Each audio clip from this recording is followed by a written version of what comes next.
নমস্কাৰ প্ৰিয় দৰ্শক, আজি আপোনাৰ বাবে খুবেই গুৰুত্বপূৰ্ণ ভিডিঅ' আগবঢ়াব খুজিছোঁ।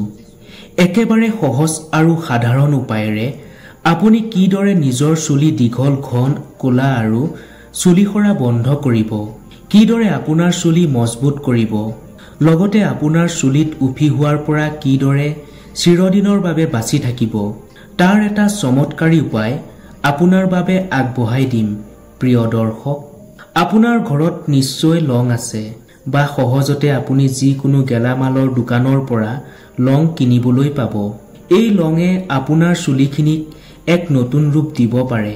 আপোনাৰ চুলি দীঘল কৰিবলৈ, চুলি ঘন, ক'লা আৰু চুলি সৰা বন্ধ কৰিবলৈ, নাইবা চুলিৰ নানান সমস্যাৰ পৰা পৰিত্ৰাণ পাবলৈ কিদৰে লং প্ৰয়োগ কৰিব লাগে সেই কথা ধ্যান দি শুনিব। আপুনি এটা পাত্ৰ ল'ব আৰু সেই পাত্ৰটোত এইদৰে কিছু পৰিমাণৰ লং লৈ ল'ব। আপুনি হয়তো ভাবিব পাৰে, ইমানবোৰ লং এটা মাত্ৰ ৰেমেডিতে শেষ কৰি পেলালে দেখোন দেউলীয়া হ'ব লাগিব। কিন্তু ৰ'ব, যদি এনেকৈ ভাবিছে তেন্তে চিন্তা নকৰিব। এই লং কেৱল মাত্ৰ এবাৰেই নহয়, এবাৰ ব্যৱহাৰ কৰা লংখিনি আপুনি ৰ'দত শুকুৱাই আপুনি পুনৰ এইদৰে ব্যৱহাৰ কৰিব পাৰিব। এনেও আমি চুলি যত্ন ল'বলৈ ফাৰ্মাচী বা দোকানৰ পৰা বহু দামী দামী প্ৰডাক্ট কিনি আনি ব্যৱহাৰ কৰোঁ, কিন্তু সেইবোৰৰ আশা কৰা ধৰণৰ সুফল আমি নাপাওঁ। সেই প্ৰডাক্টৰ তুলনাত এই লঙৰ মূল্য তেনেই সামান্য আৰু ই খুবেই উপকাৰীও, আৰু ইয়াক ২-৩ বাৰ ব্যৱহাৰো কৰিব পাৰি। সাধাৰণতে লং আমি চাহৰ সৈতে খাওঁ বা আমি কিবা খোৱাৰ পিছত লং মুখতো লওঁ। লঙে মুখৰ দুৰ্গন্ধ দূৰ কৰে। কাহ বা চৰ্দি হ'লে যদি চাহত লং দি খোৱা যায় তেন্তে বহুখিনি উপশম পাব পাৰি। ইয়াৰ উপৰিও শৰীৰৰ বিভিন্ন সমস্যাৰ পৰা লঙে আমাক সহায় কৰে। লঙে শৰীৰটো গৰম কৰি ৰাখে। যিহেতু আজি আমি চুলিৰ সমস্যা দূৰ কৰিবলৈ লং কিদৰে ব্যৱহাৰ কৰিব লাগে সেই কথা কৈ আছো, গতিকে চুলিত প্ৰয়োগ কৰিবলৈ এইদৰে এটা পাত্ৰত কিছু পৰিমাণৰ লং লৈ ল'ব। তাৰ পিছত সেই পাত্ৰটোত এগিলাচ পানী দি দিব আৰু সেইখিনি কিছুপৰ গৰম কৰিব। প্ৰায় 8 পৰা 10 মিনিট গৰম কৰাৰ পিছত লং মিশ্ৰিত সেই পানীখিনি ঠাণ্ডা হোৱালৈ অপেক্ষা কৰিব। গৰমে গৰমে কেতিয়াও প্ৰয়োগ নকৰিব, কাৰণ যিকোনো গৰম বস্তু বা গৰম পানীৰে কেতিয়াও চুলি ধুব নালাগে। সেই কথা আপুনি হয়তো নিশ্চয় জানে। চুলিৰ যিকোনো গৰম বস্তু যেনে হেয়াৰ ড্ৰায়াৰ বা গৰম পানী ব্যৱহাৰ কৰিলে চুলি সৰিবলৈ লয়। সেইবাবে নিজৰ চুলিখিনি যদি ভালদৰে ৰাখিব বিচাৰে তেন্তে চুলিত ভুলতো এনে যিকোনো গৰম বস্তু চুলিত কেতিয়াও নলগাব। এইদৰে 8 পৰা 10 মিনিট গৰম কৰাৰ পিছত সেই পানীখিনিৰ ৰং সলনি হৈ পৰিব। যিদৰে আপুনি চাহ বনাই সেইদৰে গৰম কৰিলেই হ'ব। গৰম হৈ উতলাৰ পিছত পানীখিনিৰ ৰং যেতিয়া এইদৰে হালধীয়া ধৰণৰ হৈ পৰিব তেতিয়া বুজিব যে আপোনাৰ ৰেমেডিটো সম্পূৰ্ণ তৈয়াৰ হৈছে। আটাইতকৈ ভাল কথাটো হৈছে আপুনি ঘৰুৱাভাৱে প্ৰস্তুত কৰা এই ৰেমেডিটো 2 পৰা 3 মাহলৈ সংৰক্ষণ কৰি ৰাখিব পাৰিব, কাৰণ ঘৰুৱাভাৱে প্ৰস্তুত কৰা এই ৰেমেডি কেতিয়াও বেয়া নহয়। আপুনি নিজৰ প্ৰয়োজন মতে ইয়াক চুলিত ব্যৱহাৰ কৰিব পাৰিব।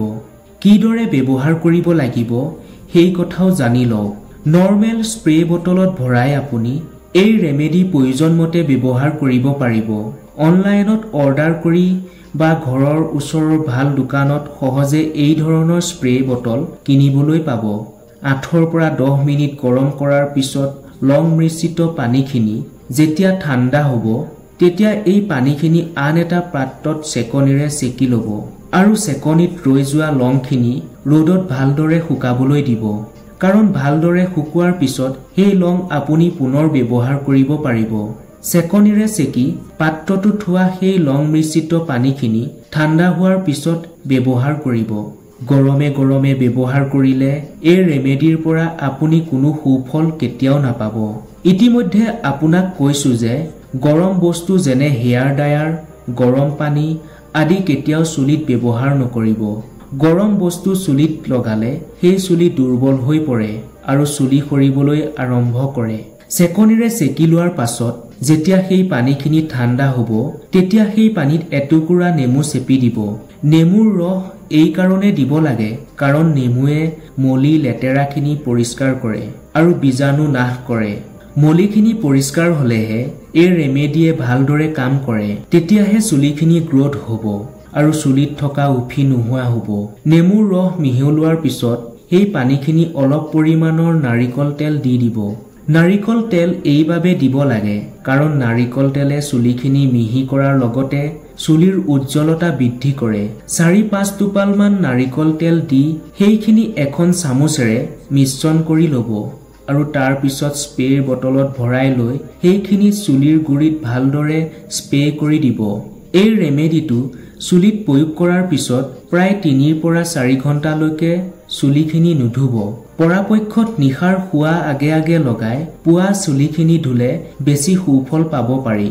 স্প্ৰেৰ বটল নাথাকিলে হাতেৰেও ভালদৰে এই ৰেমেডিটো চুলিত ব্যৱহাৰ কৰিব পাৰিব। প্ৰিয় দৰ্শক, কম খৰচতে ঘৰতে প্ৰস্তুত কৰিব পৰা এই সহজ ৰেমেডিৰ জৰিয়তে খুব কম দিনতে আপুনি চুলিৰ নানান সমস্যাৰ পৰা পৰিত্ৰাণ পাব পাৰিব। সঠিকভাৱে কৰা এই প্ৰয়োগে কম দিনৰ ভিতৰতে আপোনাৰ চুলি দীঘল, চুলি সৰা বন্ধ আৰু চুলি ঘন হ'ব, উফি নোহোৱা হ'ব আৰু চুলিৰ উজ্জ্বলতা বৃদ্ধি পাব। আশা কৰোঁ আজিৰ পৰামৰ্শটো আপোনাৰ ভাল লাগিল।